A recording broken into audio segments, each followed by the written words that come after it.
It can be quite the mystery trying to figure out what is Tantra, much less trying to figure out what is Tantra Yoga Therapy. So I'd like to explain a little bit through a story that can hopefully give you an idea of what Tantra Yoga Therapy is. First of all, I'd like to backtrack into what is Tantra.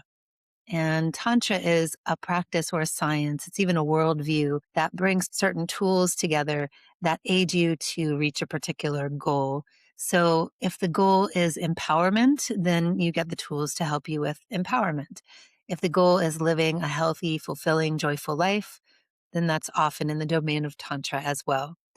Where Tantra Yoga Therapy is concerned, we're working with these tools, so from yoga, from Ayurveda, and from Mother Nature, to bring a holistic approach to have that person's goals be met.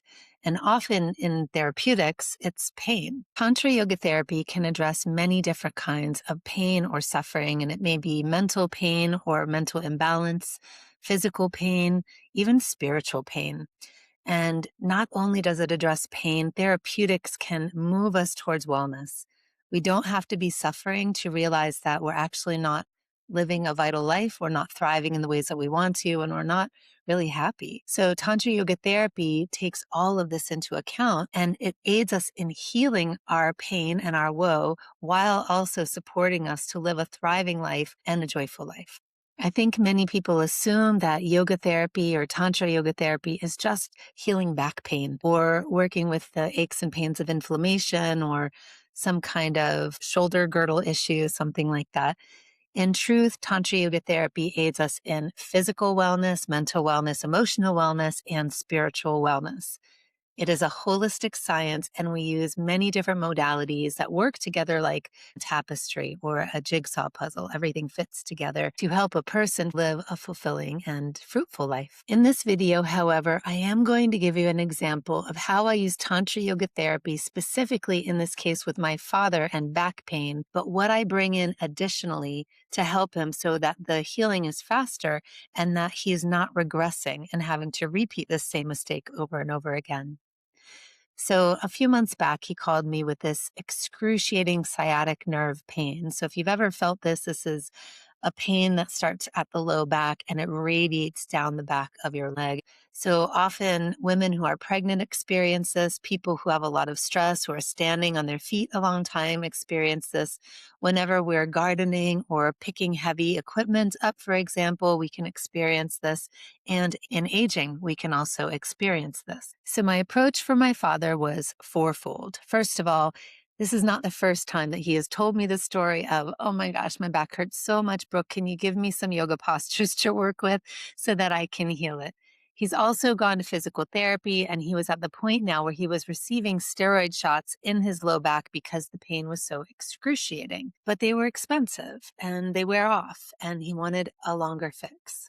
So the first thing that I did was I talked to him about his posture, and I'll share that with you here in a moment.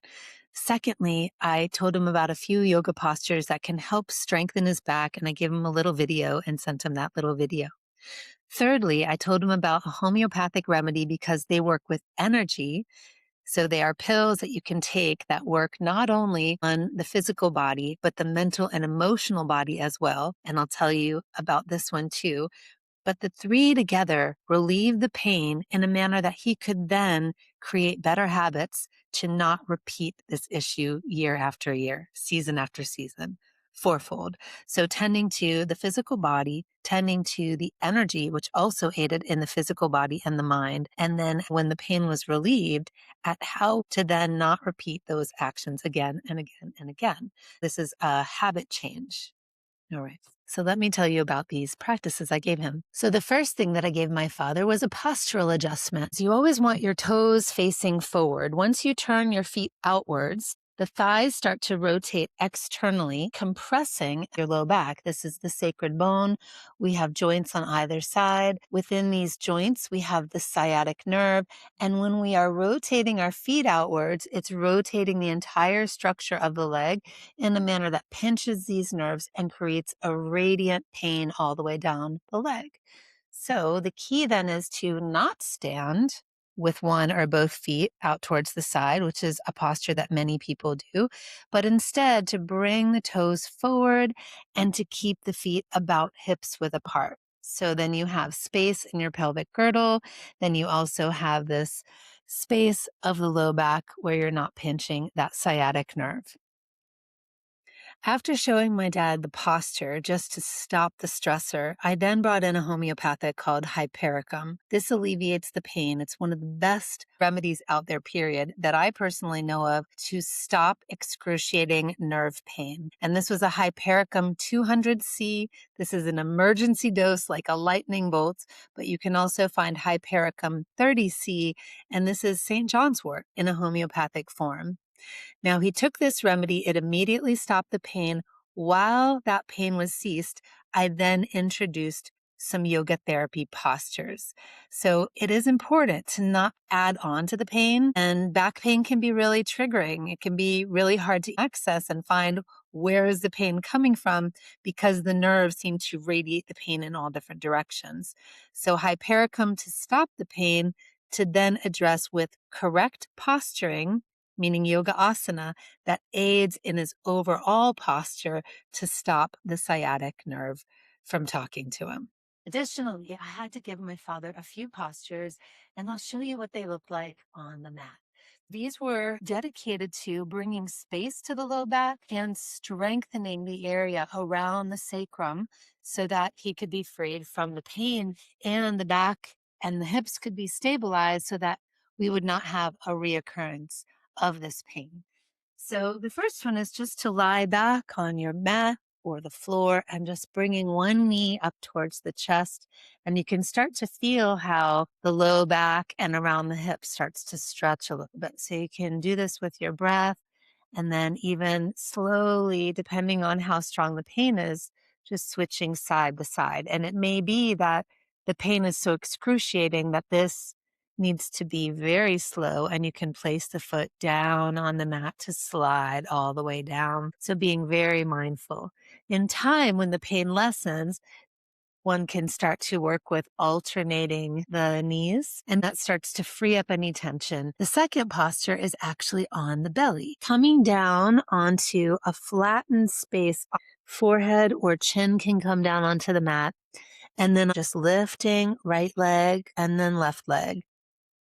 Inhale up, exhale down. So these alternating leg lifts help to strengthen around the glutes and stabilize the hips, and are working on strengthening the back. So eventually, when we want to additionally strengthen the back, we can inhale, lifting the head and the heart along with the right leg. Exhale everything down. Inhale, head, heart, left leg, and exhale everything down. So this can again strengthen the body so that we are working towards preventing sciatica and alleviating pain.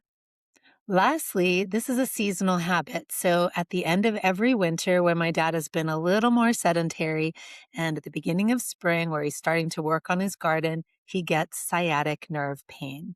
So by bringing this to his attention and reminding him, here he has this tool, that tool, this tool. As a 75-year-old man, at the end of winter, he's doing his yoga exercises. He's making sure his toes are facing forward and strengthening the areas of his body to not pinch and contract at that low back area, that when he starts to do his gardening work, he will not have the inflammatory response of sacral nerve pain. So this is an example of Tantra Yoga Therapy. We often have habitual things that happen in our lives again and again and again. And if we can address them, we're not only stopping the pain or the suffering in that moment, but we're stopping the habits that lead us to them. So this is one way that we can address pain holistically. Homeopathics are energetic essences. And so this is bringing in the realms of prana, which is a very powerful healing force of removing the stressors that perpetuate pain so that we can live a full and vital life. I hope that you got something out of this example of Tantra Yoga Therapy. If this is a topic that interests you and you just want to stay connected and learn more, please sign up for our newsletter. If you are ready to learn the modalities, Tantra, Yoga, Ayurveda, and seasonal living, please check out our 200-hour, which is a foundational training that certifies you as a Tantra Yoga Therapy teacher. If you already have a 200-hour and you already have a good understanding of therapeutics, you may be eligible for our full year-long seasonal living called the Sage Apprenticeship. And this also certifies you as a Tantra Yoga Therapy teacher or as a Dharmic living facilitator. Enjoy your day.